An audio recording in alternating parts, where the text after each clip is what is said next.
El Rincón de Barton, tu podcast sobre el universo cinematográfico de Tim Burton. ¿Quién es el Dr. Seuss? Theodore Seuss Geisel fue un escritor y caricaturista estadounidense que ha sido conocido por sus libros infantiles, que los escribió bajo el seudónimo del Dr. Seuss. Publicó más de 60 libros infantiles que a menudo se caracterizan por unos personajes muy imaginativos, por tener rimas y canciones y ser muy familiares y muy cercanos a los niños. El Dr. Seuss escribió libros muy populares a día de hoy todavía, como El Grinch robó la Navidad, El Lorax o El gato en el sombrero. Que por cierto, en 1984, que ya hace muchos años, ya el Dr. Seuss recibió una mención especial del premio Pulitzer por la contribución que tenía su trabajo en la literatura infantil.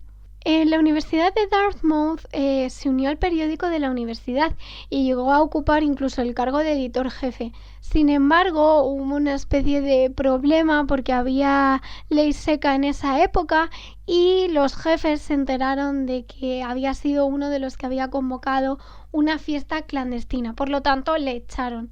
Y al verse privado de ese puesto, pues buscó otra forma de seguir participando en la redacción de la universidad y es por eso que eligió firmar sus textos como Seuss.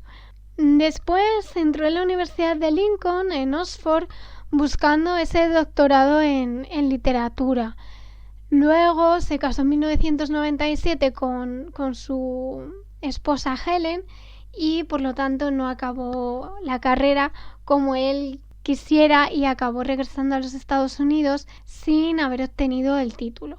Y es que el doctor, la parte del doctor, lo puso como seudónimo en homenaje a pues esos deseos de su padre que anhelaba muchísimo, casi yo creo que más que él, que obtuviera ese doctorado en Oxford. Durante su vida permitió la creación de algunos de sus dibujos animados, ya que él ya tenía algo de experiencia en esto de dibujar, y la primera adaptación de sus dibujos fue la de Horton, en 1942, animada por Warner Bros. Y fue presentado como parte de los Looney Tunes, y quedaba muy bien en el universo y decidieron hacer una colaboración. En 1966 ya autorizó a Chuck Jones, un caricaturista que era amigo y por lo que tengo entendido habían estado en la guerra, a hacer una versión animada de Cómo el Grinch robó la Navidad. Que por cierto aparece el Dr. Seuss en los créditos, pero claro, nadie se daba cuenta porque aparece con su nombre real o acordado Ted Geisel como coproductor. La caricatura fue muy fiel a la versión original y es a día de hoy todavía considerado como un clásico. Ya unos años posteriores, entre los 70 y los 80, el Dr. Seuss escribió más especiales para la televisión y alcanzó un poco más de relevancia. Además, suavizó su opinión respecto a la realización de series animadas y de juguetes basados en sus personajes, sobre todo siempre del gato y del Grinch. Ya cuando el Dr. Seuss falleció a causa del cáncer en el año 91, los derechos pasaron a manos de su viuda porque no tuvieron hijos. Entonces ella ya aprobó con los años una película protagonizada por actores reales, que es la de Jim Carrey, de Cómo el Grinch robó la Navidad. También permitió algún musical para Broadway y una versión nueva del Grinch y de Horton en formato musical. En 2003 se autorizó la salida de El gato en el sombrero, otra película que a veces está en Netflix y a veces no, y fue llevada a la pantalla grande por Mike Myers.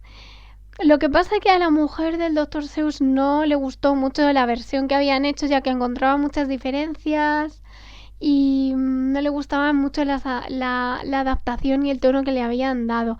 Entonces incluso ya había una secuela pensada e incluso yo creo que en preproducción, pero tuvieron que cancelarla porque ya no dio autorización para el uso de los derechos.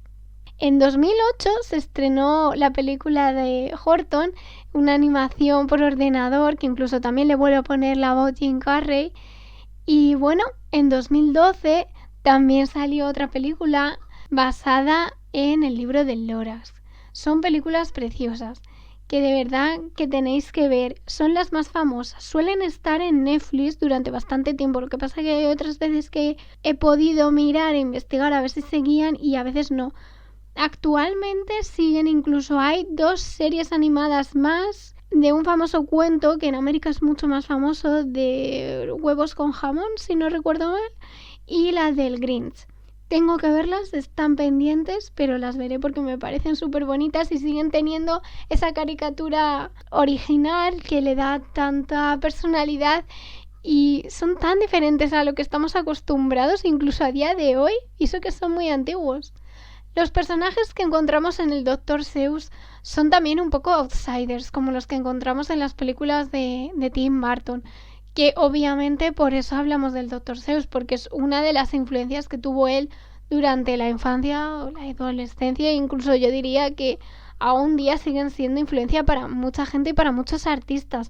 Reivindican muchas cosas, muchos valores, son coloridos, son figuras con curvas, alocadas, que también me recuerdan en parte a Roald Dahl, pero sí que es verdad que este es en un tono un poco más infantil, incluso más alocado diría, y mucho más divertido. Es muy cercano a los niños, trata de que aprendan valores con las rimas, las canciones, tiene un tono fantástico, se hacen súper amenas y de verdad son estupendos. Yo recomiendo que si tenéis niños en casa o no, por vosotros mismos, os pongáis alguna de las películas o consigáis algún libro de él, porque es estupendo, de verdad, son muy divertidas. Tiene los personajes más famosos, como ya decía, es el Grinch, que bueno, es una de las grandísimas influencias de Tim Burton, ya que no sé si lo habréis pensado ya y no sé si lo habré comentado en alguna ocasión, supongo que sí, pero Jack Skellington está firmemente basado en el Grinch. Si nos ponemos a analizar y a pensar, Pesadilla antes de Navidad está firmemente basada en cómo el Grinch robó la Navidad.